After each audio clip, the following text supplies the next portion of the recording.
Va maintenant être enregistrée. Bah, environ 30 à 40 minutes de présentation. Donc, je prends mon temps. Enfin, bon, je prendrai des questions. OK. Donc, je vais tenter de partager mon écran. Vous me dites si vous le voyez. Vous voyez bien mon Oui, c'est écran, bon. Ouais. donc? Il n'est OK. pas en mode présentateur, mais je sais pas si tu Oui. arriveras à faire mieux. Euh, Comme c'est Pas de pas mon truc problème. habituel, je suis un peu perdue sur. Ouais, on a toujours du mal à trouver où ça se trouve.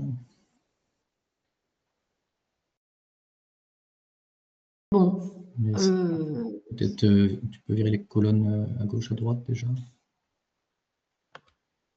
Et nous, a priori sur GoToMeeting, chacun peut zoomer sur la droite. Vous avez plus et moins qui vous permet de zoomer un peu et ça peut faire l'affaire. À toi. Est-ce que comme ça vous voyez? Bon, c'est pareil en fait. OK. Non, c'est bien là. Non. D'accord. Donc, comme vous l'a dit François, c'est donc une présentation qu'on a réalisée pour Tech et Bio et qui visait à exposer les grands résultats qu'on a obtenus, enfin qu'on a pu observer sur la ferme de la Durette. Donc, dans un premier temps, je vais rappeler en quoi consiste cette ferme pilote et quel est son design et comment on l'a pensé. Ensuite, je reviendrai sur la méthodologie d'évaluation qu'on a pu, enfin, la méthodologie, je ne vais pas rentrer dans les détails, mais en tout cas, je vais parler des indicateurs qu'on a pu suivre à l'échelle globale sur la ferme. Et ensuite, je vous présenterai quelques résultats et donc, puisqu'il est difficile de présenter tous les résultats, je pourrai aussi répondre à vos questions. Donc, la ferme pilote, c'est une ferme expérimentale qu'on a commencé à implanter en 2014. Donc, c'est d'un côté une ferme pilote, c'est-à-dire que le design a été pensé avec un groupe d'agriculteurs, de techniciens, de chercheurs à l'époque, mais qui a été, mais qui est conduit par un GAEC. Donc, les premiers investissements ont été réalisés par le GRAB, de même que les investissements un petit peu lourds qu'on a envie de tester, comme par exemple des frigos récemment, sont supportés par le GRAB. Mais par contre, toute la gestion est vraiment la gestion quotidienne est assurée par des agriculteurs et donc tous leurs achats de fonctionnement sont réalisés par les agriculteurs. Leur organisation du travail, euh, tout ça, c'est eux qui gèrent. En contrepartie, ils nous fournissent certaines données, dont notamment leurs temps de travaux, qui est un travail un peu euh, qui peut être un peu fastidieux pour eux, mais en tout cas, voilà, c'est la contrepartie qu'ils ont qu'ils ont accepté pour pouvoir s'installer sur la ferme. Donc, ce modèle, on l'avait imaginé au départ pour essayer. Donc, c'était un projet qui venait de l'arboriculture et l'idée, c'était de trouver euh, un, des associations de culture qui puissent faire baisser la pression des bioagresseurs sur un ensemble de parcelles, sur une ferme. Et la deuxième question qu'on s'était posée, c'était bon, si on diversifie à ce point-là une ferme, est-ce que des agriculteurs vont pouvoir vivre de, de ce fonctionnement? Donc, on avait imaginé plusieurs leviers que je vais détailler tout à l'heure, mais qui s'intéressent à différentes échelles et qui vont de l'organisation du paysage jusqu'à éventuellement le traitement. Donc, c'est une ferme, vous voyez là, ici, le plan de masse. Donc, on a 4 grandes parcelles et un espace dédié à des tunnels. On a aussi tout un parc de zones en infrastructure agroécologique qui se trouve là sur le plan à l'ouest, sous la première parcelle en haut tout à gauche. Donc là, on a un réseau de mares et un petit peu partout sur l'ensemble de la ferme autour, on a installé des haies diversifiées. Il y a des haies aussi qui sont en monoculture, qui étaient plutôt des haies brise-vent, mais qui constituent quand même des réservoirs intéressants. Et on a aussi une zone donc qui fait pas partie de la ferme, mais qui est affichée sur le plan, qui est un grand parc de particuliers qui est au milieu sur la droite et qui est un réservoir intéressant, notamment pour les oiseaux. C'est une ferme donc qui est située en zone périurbaine d'Avignon et qui est exclusivement orientée vers le circuit court, quasi exclusivement. Les années où en fait ils valorisent tout en circuit court, et pour les cultures par exemple d'automne ou des légumes de conservation, ils vont éventuellement supplémenter avec des supérettes bio du coin, mais ça représente un très faible pourcentage de la vente des agriculteurs. Et donc, comme vous le voyez sur l'image, sur le plan de masse, on avait orienté la structure, l'architecture de l'implantation de notre verger maraîcher en double rang. Donc, cette idée, en fait, venait du fait qu'on avait lancé un prototype sur notre station d'expérimentation avec des monorangs, en fait, d'arboriculture, avec 12 mètres d'espacement avec du maraîchage. Et en fait, on s'était rendu compte que c'était très compliqué d'intervenir sur les arbres, raison pour laquelle on était parti sur des doubles rangs. Ça nous permet d'intervenir, de venir pour tailler, d'y laisser les bois de taille, éventuellement traiter si besoin. En tout cas, on peut intervenir directement sur les parcelles en arboriculture. Donc là, vous avez un plan de coupe qui me permet de détailler un petit peu le design. Donc, on a d'axe à axe. Ces doubles rangs de fruitiers sont éloignés de 6 mètres, auxquels on ajoute 2 mètres de chaque côté pour définir un espace dédié à l'arboriculture. Donc l'idée, c'était pareil pour des questions à la fois techniques qui visaient à forcer les racines à plonger en profondeur. On a laissé ces zones pour qu'elles puissent être travaillées. Donc on a travaillé avec un outil sandwich sur les bords des parcelles qui sont côté maraîchage, pour forcer un petit peu les racines à plonger sous les planches de maraîchage, qui sont, elles, constituées de 6 planches, d'1,20 m et étalées sur une zone de 10 mètres de large. Donc, en espèces, en arboriculture, on a les 6 rosacées principales, donc pommes, poires, pêches, abricots, prunes et cerises. Les agriculteurs testent actuellement quelques autres espèces, dont un rang de kiwis. On a aussi quelques plaques miniers et quelques orangers. On y retrouve aussi des petits fruits. Et donc, au total, l'idée, c'était donc quand même la part représentée par la pomme est la plus importante sur cette surface, qui fait à peu près 1,5 hectare en arboriculture et 1,5 hectare en maraîchage, si on additionne toutes les surfaces utiles. Et donc, ces variétés, en fait, on a choisi différentes variétés. Donc, il y a 32 variétés sur les 6 rosacées principales. Et l'objectif, c'était de couvrir le plus grand calendrier possible pour avoir des fruits à proposer le plus longtemps possible dans l'année. En maraîchage, on a une quarantaine de types de légumes en moyenne par an, donc c'est très diversifié.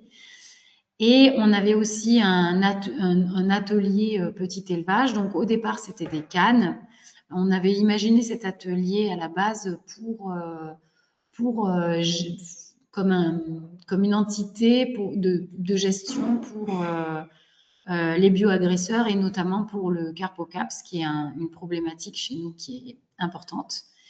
Et du coup, comme mettre des poulaillers mobiles, c'était un peu compliqué, on avait un petit cheptel de cannes. Et donc, les cannes avaient l'avantage de se déplacer assez facilement sur les parcelles sans qu'on ait à chaque fois à bouger leur habitat. Et finalement, les œufs de canne n'étaient pas très bien commercialisés parce que c'est des gros œufs blancs qui étaient assez méconnus. Et du coup, les agriculteurs sont revenus sur une production de petit élevage de poules. Et donc là, actuellement, cet atelier actuellement n'est plus solidaire de la gestion des bioagresseurs, mais on va faire en sorte qu'elle le redevienne, notamment sur la parcelle que vous voyez qui est en friche au milieu de la parcelle à gauche, ce grand carré vert que vous voyez, qu'on aimerait assoler bientôt avec un verger en association avec les volailles. Voilà pour la présentation de la ferme avec des photos un petit peu plus réalistes de ce que ça donne. Donc on voit sur ces photos que certains rangs sont mis sous filet, c'est que on pensait pouvoir endiguer la problématique du carpocaps et que ça n'a pas été le cas. Donc on a dû revenir à une méthode sous filet, mais en tout cas, vous voyez bien à quoi peut ressembler le système à l'heure actuelle. Donc, pour être un peu plus précise sur les leviers agroécologiques qu'on a mobilisés, donc on était parti sur des porte-greffes rustiques et des variétés les plus rustiques possibles et adaptées en bio, puisque c'est une ferme qui est labellisée en agriculture biologique. Ensuite, on a du coup planté la partie arboriculture avec une densité assez faible, beaucoup plus faible que ce qu'on retrouve en verger classique, ce qui permettait une meilleure aération et éviter quelques problématiques fongiques, dont la tavelure pour, par exemple, la pomme. On se disait que la diversification, ça c'est un levier qu'on a beaucoup mobilisé. La gestion de l'irrigation pour éviter d'ajouter des maladies fongiques. Pareil sur les arbres, on a orienté des systèmes d'irrigation qui n'irriguent que les planches de maraîchage et que les planches en arboriculture. On a évidemment on suit les principes de l'agriculture biologique avec une gestion optimale des rotations et de la fertilisation. Ensuite, j'en ai parlé, on avait mis en place tout un réseau d'infrastructures agroécologiques avec la présence de haies, de zones humides, puisqu'on a des mares, l'installation de pierriers, de nichoirs, de tas de branches pour accueillir un peu toute la diversité possible sur le site et notamment résoudre des problématiques qu'on avait à l'implantation de la parcelle sur le campagnol. En lutte chimique, donc on traite sur la cloque et le monilia parce que on n'a pas trouvé d'alternative. Et ça nous arrive aussi de traiter sur la tordeuse orientale, éventuellement le puceron. Et on protège notamment on a notamment à la plantation protégé les arbres avec de l'argile. Et donc un levier économique qui n'est pas des moindres, c'est la valorisation en circuit court qui nous permet de valoriser des produits qu'on pourrait peut-être pas valoriser en circuit long, bien que les produits soient quand même de qualité, et éventuellement d'envisager de la transformation. Donc sur la gestion de l'enherbement, on a plusieurs zones. Donc c'est quand même un sujet en verger maraîcher, la gestion de l'enherbement, parce que il faut éviter les zones de salissement pour éviter les adventices en maraîchage notamment. Et donc les zones définies sont donc sur le rang de fruitiers entre arbres, qui est la zone qui a causé le plus de difficultés à gérer.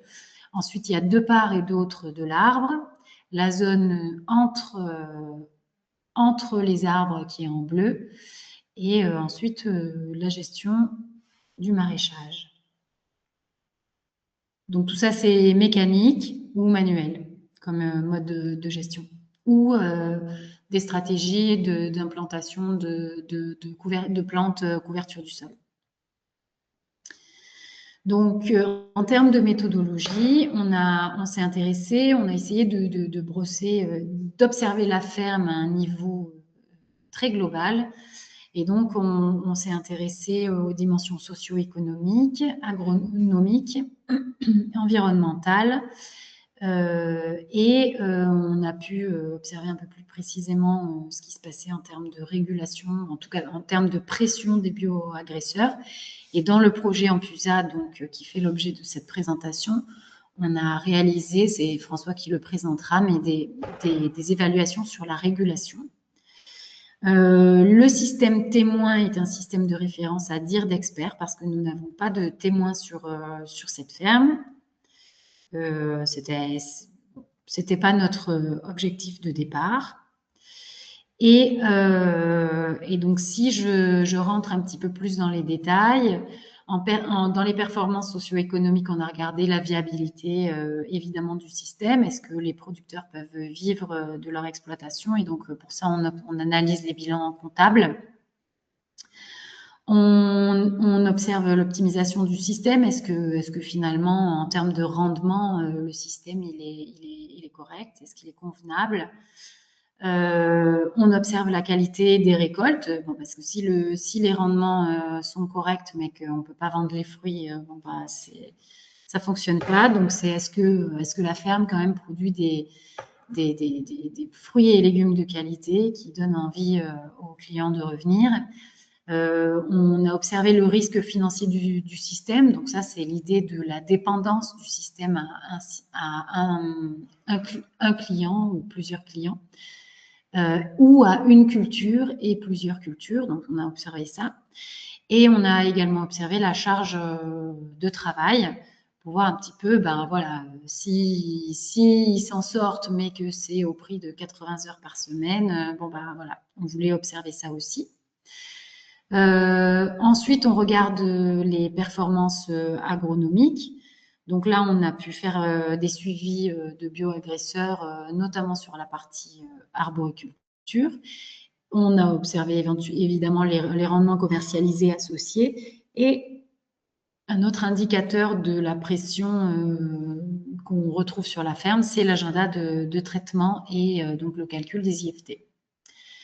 La performance environnementale, on a pu l'observer avec un outil diagnostic climat et diagnostic énergie qui a été fait par notre collègue de bio de PACA. Et donc là, on s'est intéressé aux indicateurs, notamment la production de gaz à effet de serre et le stockage carbone pour ce qui est du climat. Et pour ce qui est du diagnostic énergie, d'observer quels étaient les postes à consommation d'énergie importante. Sur la partie régulation naturelle, donc peut-être François vous présentera les résultats, mais je peux quand même vous présenter la méthodologie qu'on a suivie. L'idée, c'était d'exposer des cartes de prédation. Donc, vous voyez là où il y a les fourmis, là, cette espèce voilà. Donc, on voit que donc on a collé des petits œufs sur un buvard et on a observé la consommation de ces œufs par les insectes. Ça, c'était un premier protocole qu'on a mis en place. Et le deuxième consistait à mettre à plusieurs endroits de la parcelle des espèces de fausses chenilles en pâte à modeler. Enfin, c'est des leurres de chenilles et on observait du coup les petites morsures sur cette pâte à modeler qui imprime les chocs qui sont faits. Donc, vous voyez sur le schéma de gauche un rang d'arbres et plusieurs planches de maraîchage. Et donc, vous allez voir donc les différentes distances qu'on a observées, parce que l'idée, c'était de voir un petit peu si la consommation, par exemple, des œufs était plus importante proche des rangs d'arbres ou plutôt éloignée des rangs d'arbres. Et donc, à chaque fois, on a mis des petites cartes de prédation sur les zones losanges jaunes ou les zones bleues, les petits ronds bleus. Voilà, ce sont toutes les zones où on a pu effectuer à différentes distances de l'arbre des relevés. Donc, je commence par quelques résultats socio-économiques. Aujourd'hui, le résultat d'exploitation est de 2 000 € par 1000 mètres carrés. Donc, j'ai converti ces résultats sur 1000 mètres carrés pour la simple et bonne raison que j'ai voulu trouver des comparaisons, des références comparatives. Et ces références-là, je les ai tirées des résultats du CASDAR MM-Bio, qui s'est intéressé à analyser les résultats de fermes en petite surface. Donc, je me suis ajustée donc à leurs indicateurs et à la façon dont ils les ont présentés. Et donc aujourd'hui, le système permet la rémunération de 3 agriculteurs à hauteur de presque un SMIC. Donc c'est 95% du SMIC. Ça, c'est uniquement avec les résultats produits par l'exploitation. Ils ajoutent ensuite à ça une partie du crédit d'impôt qui est dédié à l'agriculture biologique. Donc, ça leur complète leur salaire et bon, en tout cas, ça les satisfait. Ils ont décidé, pour aménager leur temps de travail, parce que ce sont des jeunes parents qui sont installés et donc ils avaient envie que le collectif supporte un ensemble de travail et tout en maintenant une qualité de vie. Donc, ils ont fait rentrer un 4e agriculteur, une 4e agricultrice qui est arrivée là l'année dernière. Et là, l'objectif, c'est pas d'augmenter la production globale de la ferme qui les satisfait actuellement, mais plutôt de diminuer leur temps de travail. Donc actuellement, j'en reparlerai tout à l'heure, mais en fait, ils arrivent à s'aménager un jour de libre dans la semaine et un week-end de permanence, d'astreinte par mois. Donc ça répartit la charge de travail sur un plus grand nombre de personnes. Donc, je ne sais pas si je l'ai dit après, donc je le dis maintenant, mais du coup, la ferme salarie un salarié, voire un salarié pendant la période printemps à début automne, 1 à 2 salariés, ça dépend des années. Et ils ont un apprenti également sur l'ensemble de l'année, donc qui est là toutes les 2 semaines. 2 semaines, toutes les 2 semaines, toutes les 4 semaines.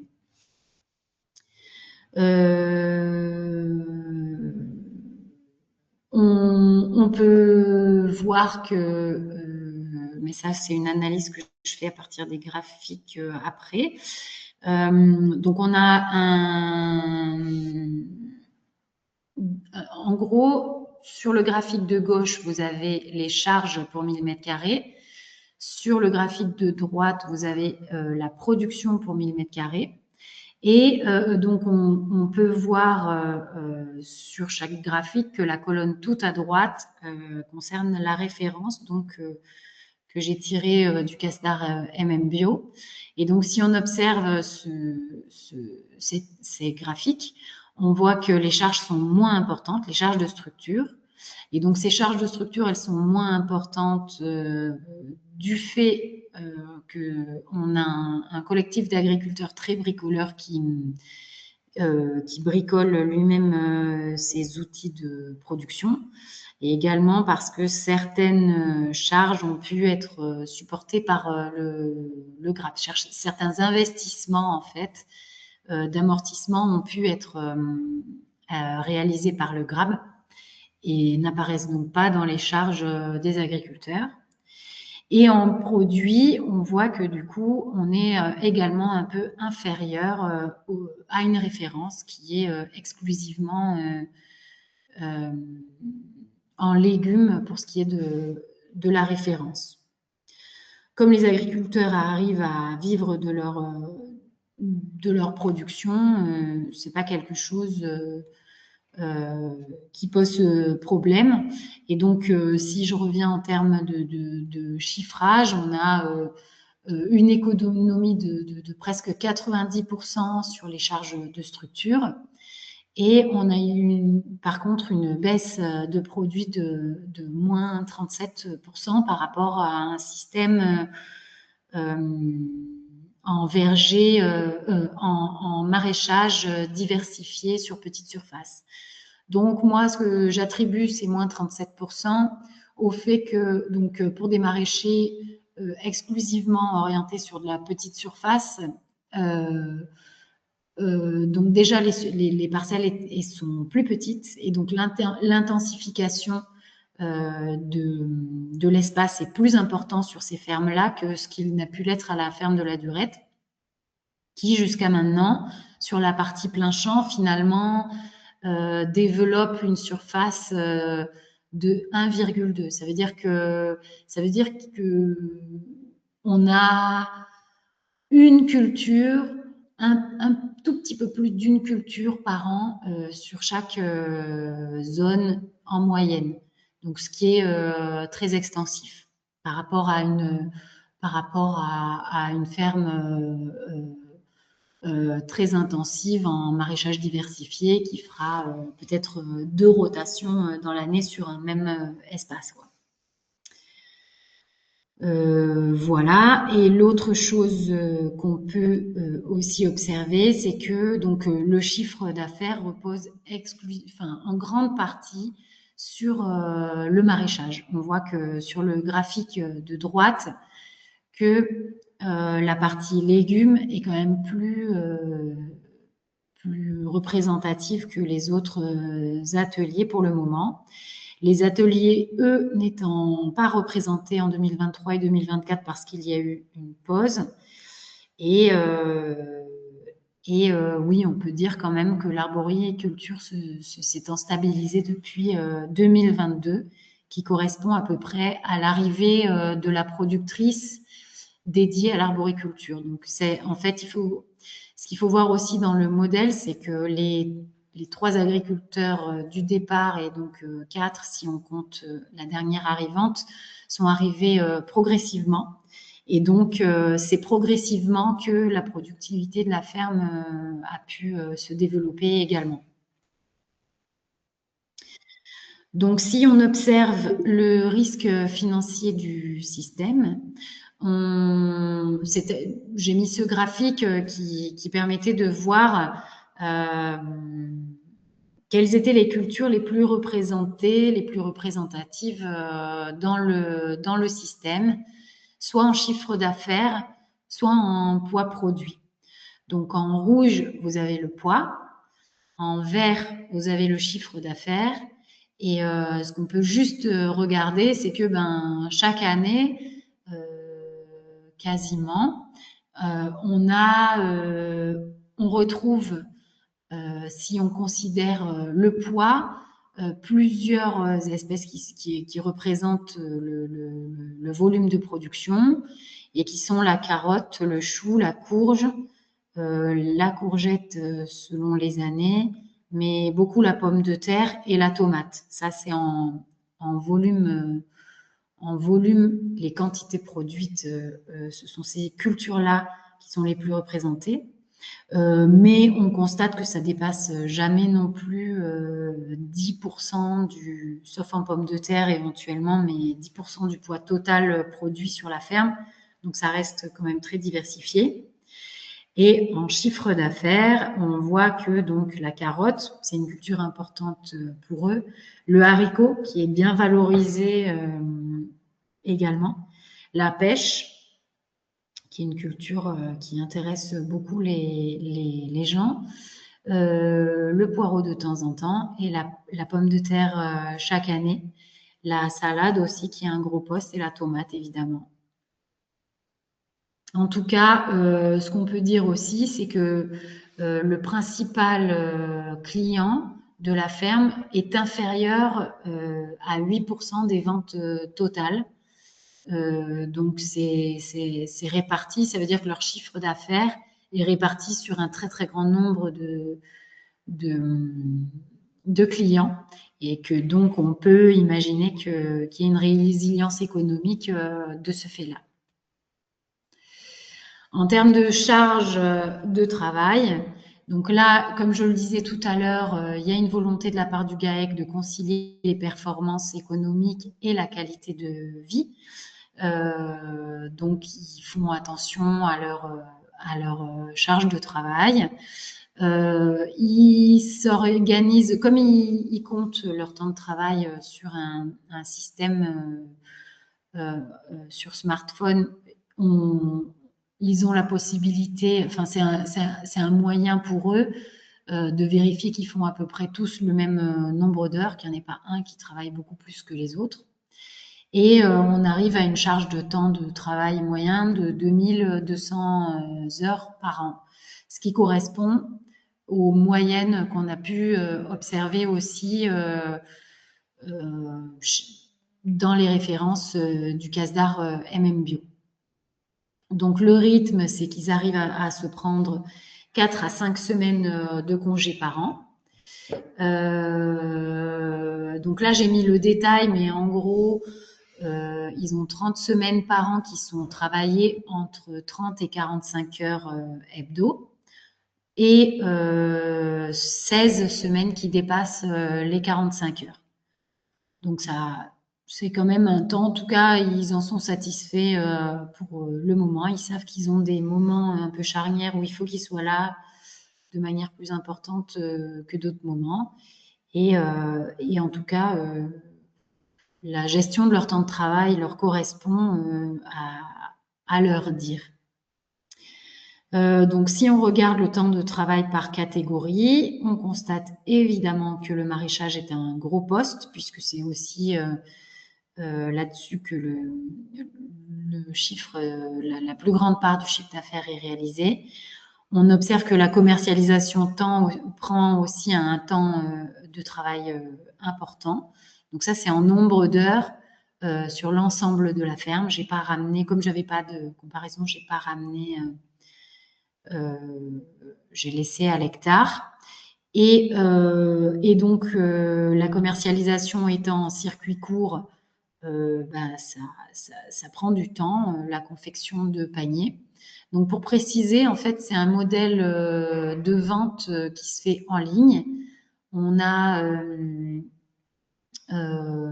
les agriculteurs rentrent les produits qu'ils ont disponibles et les quantités de disponibles qu'ils ont. Et les clients viennent faire leurs courses. Ils décident eux-mêmes. C'est pas comme une AMAP où on a chaque semaine un choix qui est réalisé par le producteur. Là, c'est le client qui choisit ce qu'il va mettre dans son panier. Et à partir de ça, les producteurs confectionnent les paniers et livrent sur 4 points de dépôt, donc un qui est sur la ferme, 2 qui sont sur des lieux d'activité professionnelle et un en centre-ville pour ravitailler le centre-ville. Donc, en conclusion de cette partie socio-économique, moi, il me semble important de retenir que c'est vrai que si on compare à d'autres systèmes, il est moins productif. Mais en fait, si les agriculteurs voulaient augmenter leur productivité, ils pourraient le faire, puisque à l'heure actuelle, la surface et le nombre de rotations possibles leur permettrait d'augmenter leur productivité, notamment sur la partie maraîchage. Donc, s'ils s'arrêtent là, c'est que ça répond à leurs exigences et ça satisfait leur organisation, leur charge mentale, leur organisation du travail et leurs attentes économiques.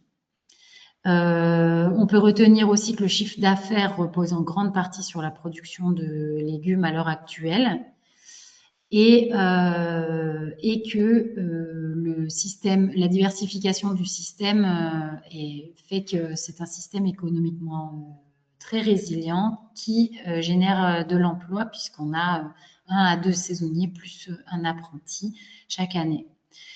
Donc là, leur perspective avec l'entrée de la 4e agricultrice, ça sera d'optimiser, d'augmenter un petit peu le chiffre d'affaires avec l'arrivée d'un petit élevage de poules, d'un petit cheptel de 250 poules, d'optimiser la partie arboriculture, donc j'en parlerai tout à l'heure, mais qui a été un petit peu redensifiée suite aux résultats économiques, et de réduire les charges, notamment en fertilisation, puisqu'ils ont un modèle, je pourrais en parler si vous avez des questions dessus, mais qu'ils ont un modèle de conduite en maraîchage avec des apports massifs de broyat et de compost de déchets verts qui pourraient à terme limiter leur intrant fertilisation. Améliorer la lutte sous abri et optimiser les itinéraires techniques pour évidemment mieux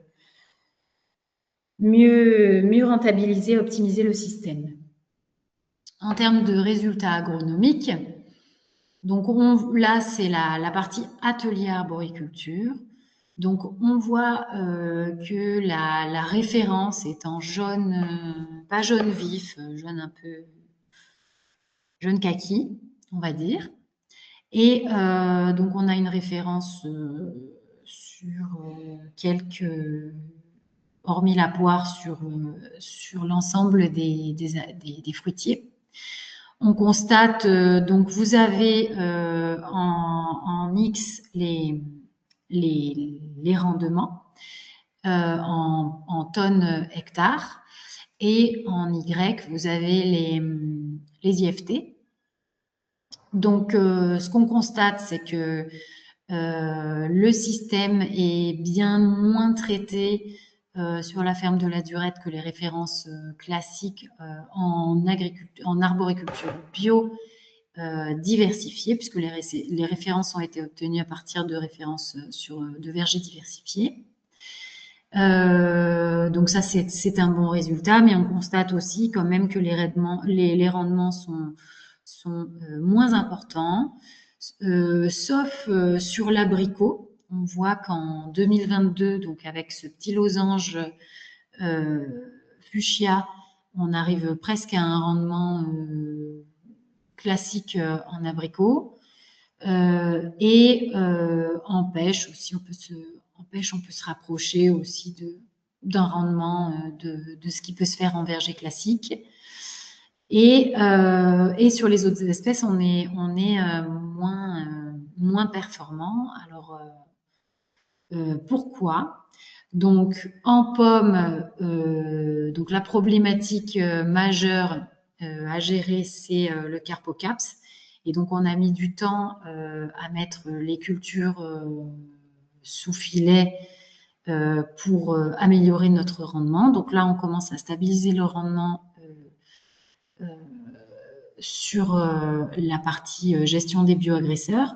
Par contre, les densités étant bien moindres sur la ferme de la Durette que sur les références que j'ai retrouvées, on se retrouve avec des rendements moins importants. Donc là, actuellement, entre chaque pommier, les agriculteurs ont ajouté un arbre pour redensifier un peu l'espace, puisque on a pu constater qu'on avait été quand même un peu exagéré sur la distance entre arbres sur rang. On aurait pu optimiser davantage l'espace. Donc, c'est ce qu'on essaie de rattraper à l'heure actuelle. Et pareil pour les autres espèces, poires, prunes.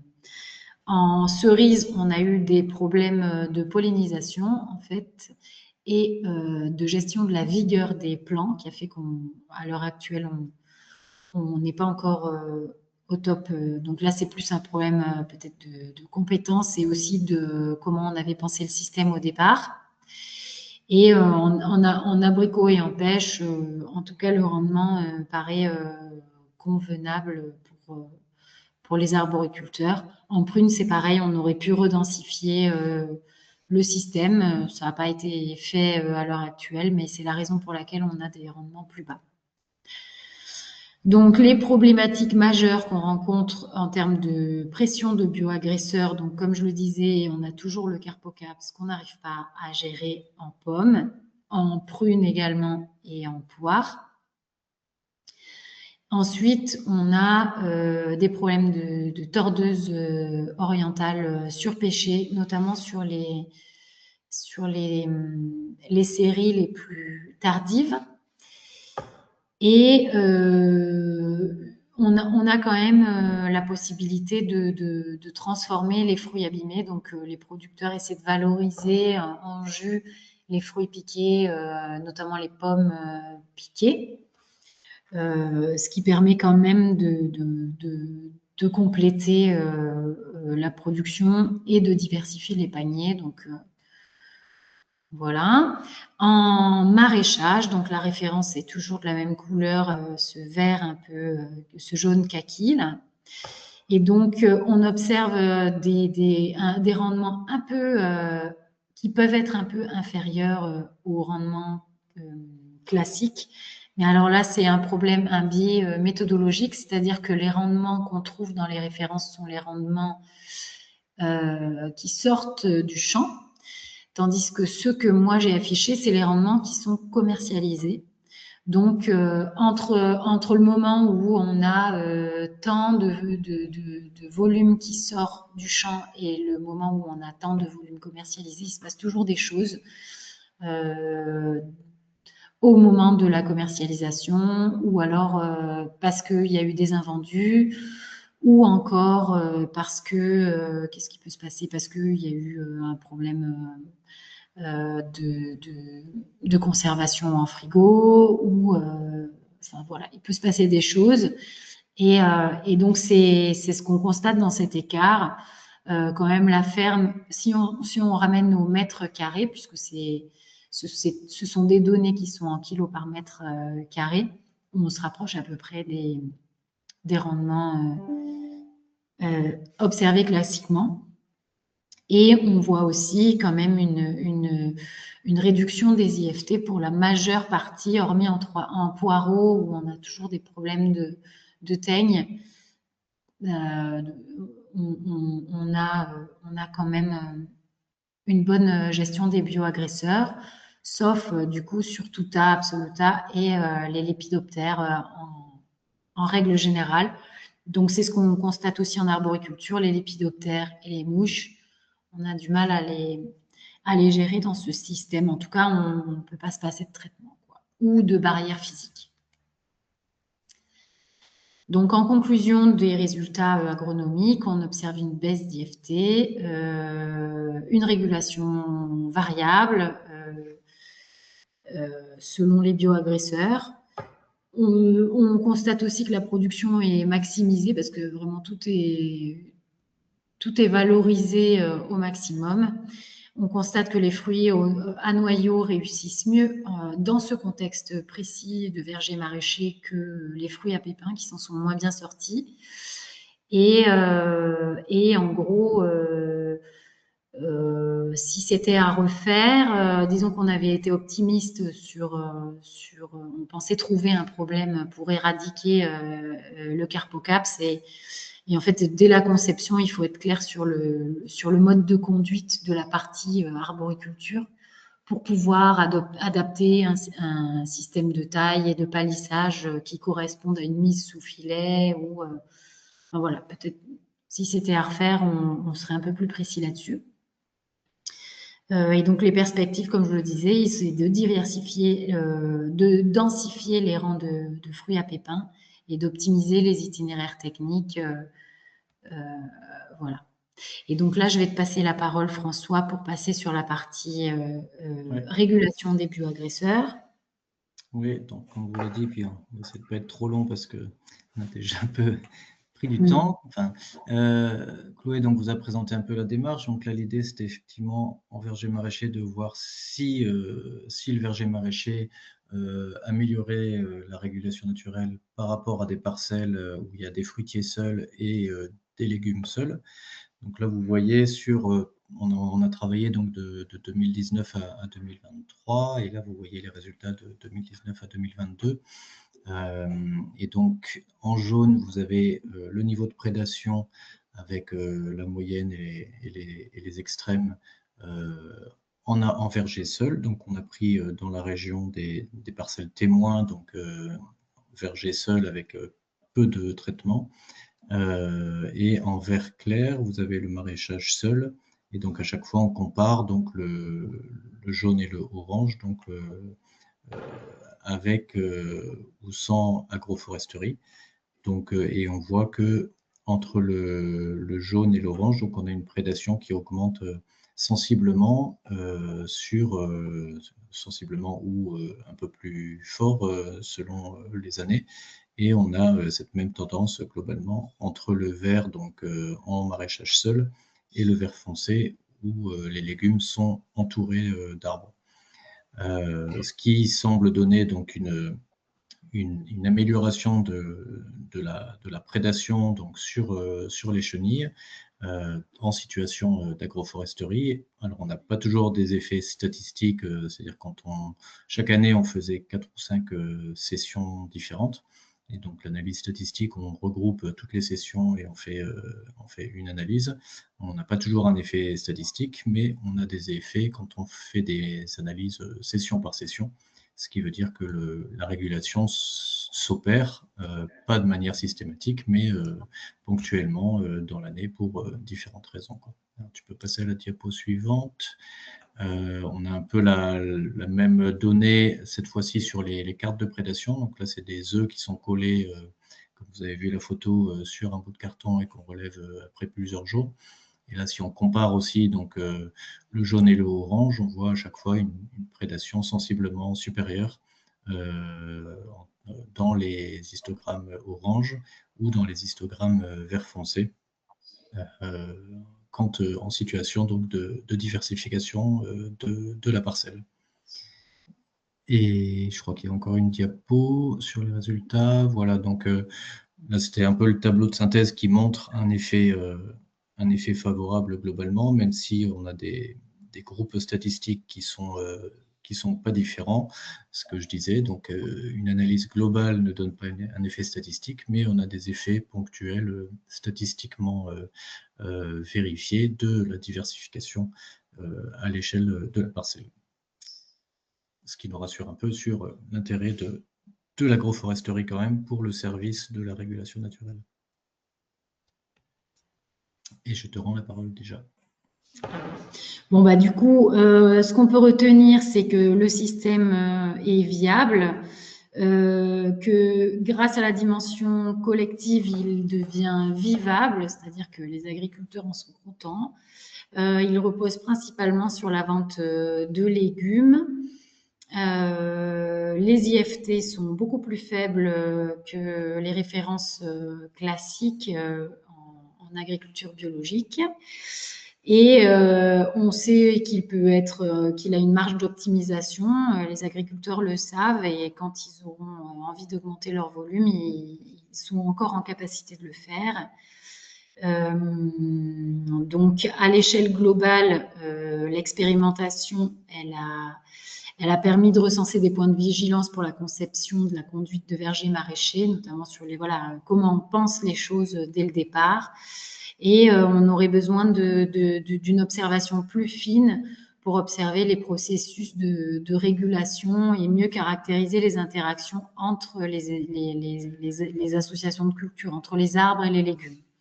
Chose qu'on est en train d'essayer de développer, d'analyser plus finement dans un autre projet qui s'appelle New Deal. Et voilà. Donc peut-être si c'est vrai que j'ai été un peu longue, mais si vous avez des questions, on peut échanger là-dessus. Merci Chloé, je vais arrêter l'enregistrement.